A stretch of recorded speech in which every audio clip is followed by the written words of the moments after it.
Hello to the world and to the kingdom citizens. I greet you in the precious holy name of Yeshua Messiah, Yeshua HaMashiach, who said in his word, John 8:32, and ye shall know the truth, and the truth shall make you free. Hi, I'm Dr. John Curry, Ambassador, Pan-African, and welcome to the Embassy of the Kingdom of Heaven on Earth. If you truly want to follow this podcast, please subscribe to JC Global Embassy TV 1. Ring the bell and hit the thumbs up button. We want to continue to educate you, not just about what's going on through the diaspora, and that's America and through all of Europe and China and everywhere, but we want to definitely keep you in contact with what's going on our continent, and that is Al-Kabulan, which is its original name, later changed to Africa. I think you're going to enjoy this clip because it's talking about the notorious 9 African presidents standing up against the West as well as Russia. In other words, we may be looking at, real soon, a United States of Africa. And I believe that was what Marcus Mosiah Garvey wanted, as many other Pan-Africans as well. Black people in America, your brothers and sisters on the continent of Africa are standing up. Most other world leaders are used to letting the West get their way with anything they want. However, a captivating group of African leaders has risen, marked by their strong commitment to create their own path, free from the Western influence and ideology. These daring individuals fearlessly challenge the West, confronting head-on the biases and double standards it continues to practice. Their efforts echo throughout the continent, delivering a powerful message of sovereignty and self-determination. If you enjoy our content on this channel, please leave a like and sub so more people can see this. These African leaders bravely speak their minds and make bold decisions that challenge the way things have always been.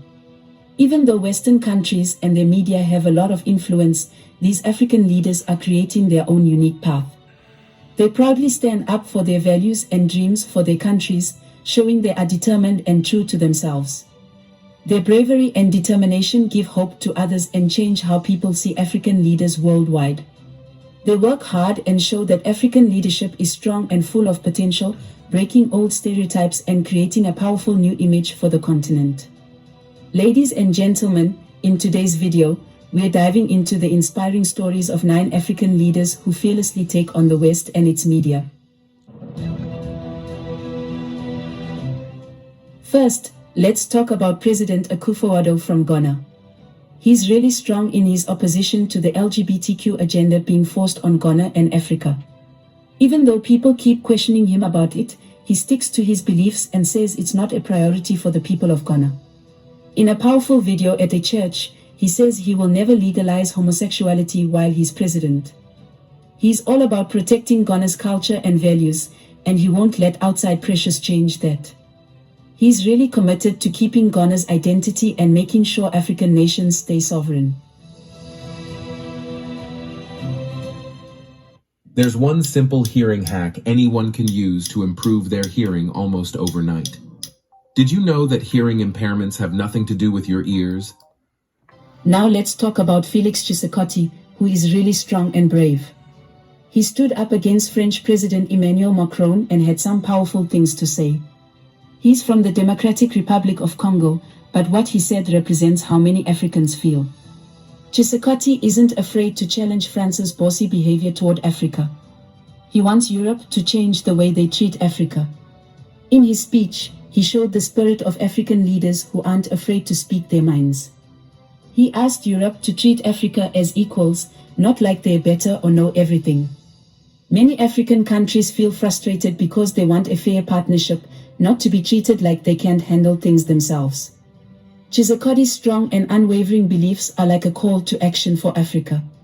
He wants the power balance to change and for the continent to be recognized for its own decisions and choices.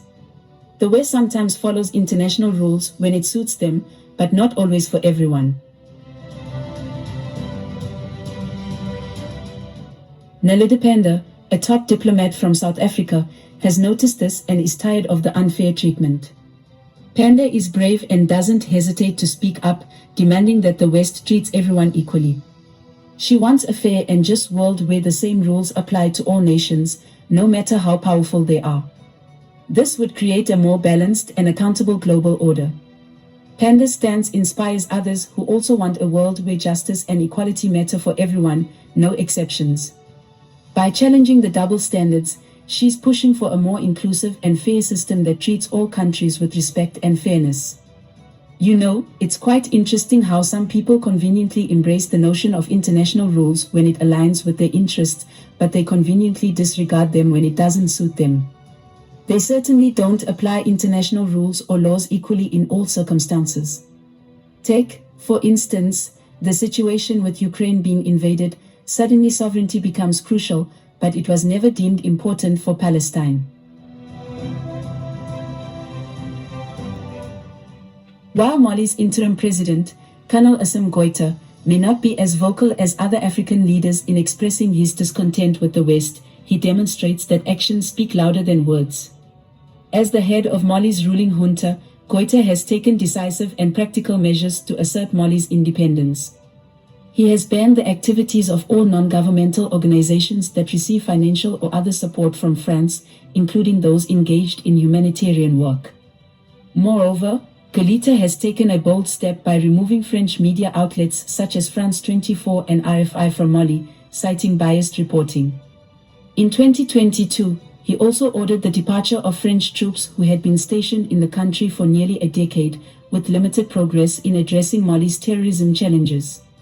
Colonel Goïta's actions clearly demonstrate his unwavering commitment to asserting Mali's sovereignty and challenging the perceived influence and shortcomings of the West in addressing the country's security concerns.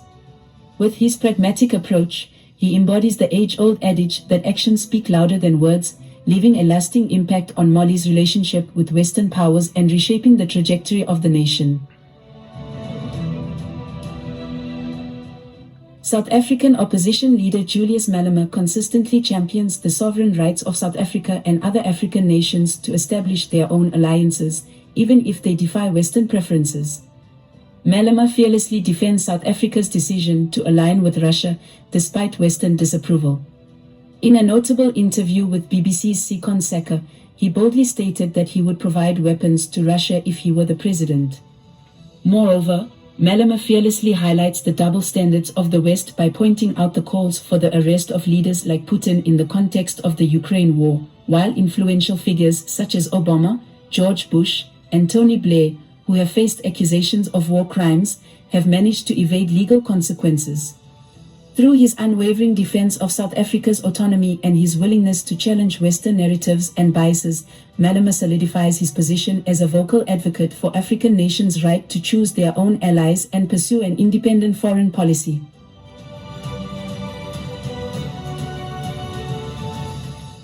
Leaders like William Ruto advocate for a more efficient approach.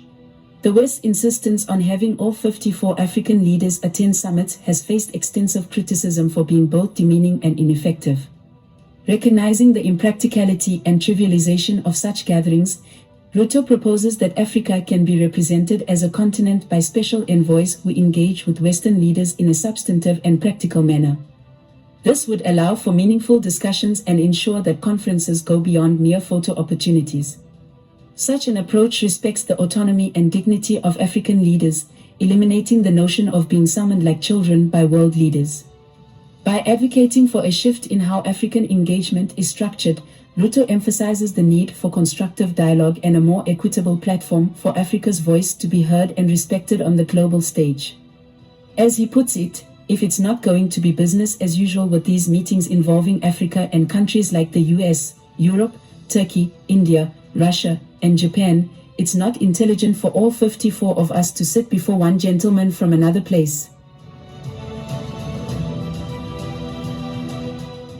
President Paul Kagame of Rwanda has emerged as a strong voice against neocolonialism, fearlessly confronting Western authorities and media with unwavering resolve. With his unapologetic demeanor, Kagame consistently challenges the condescending approach of Western countries and media outlets towards Africa. He has become a beacon of hope for Pan-Africanists and proud Africans alike. Through his insightful video interviews and impassioned summit speeches, Kagame fearlessly exposes the fallacy of Western nations positioning themselves as the sole arbiters of values, while implying that everyone else must conform.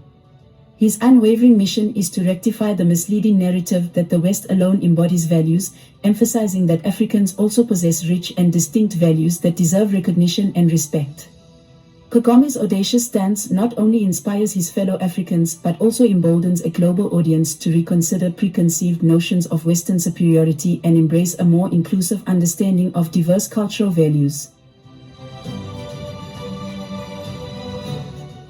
In May 2023, President Yoweri Museveni signed into law what is considered one of the world's strictest anti-gay legislations.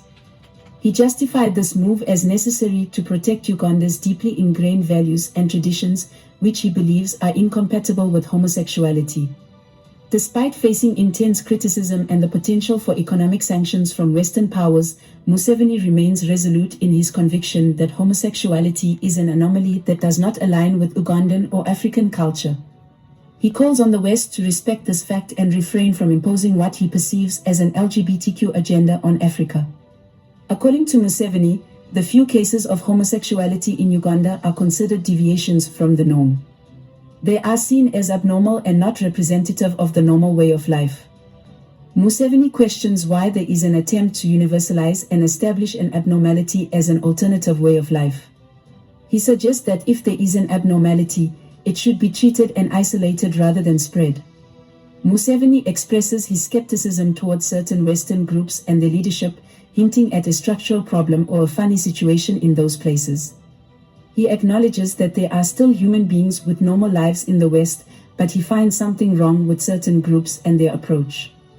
Museveni concludes by stating that when the bill comes, he will gather the MPs of Uganda to discuss the matter, as they seem to have the answer regarding homosexuality. It is clear to him that there were deviants, and he previously wondered whether the deviation was caused by hormones or psychology. Now, it seems that it is more related to psychology than biochemistry. And that wraps up our video on the 9 African leaders who fearlessly take on the West and its media. If you enjoyed this video, leave a like and a sub, and we'll catch you guys in the next one. JC Global, Embassy TV1. Thank you for watching.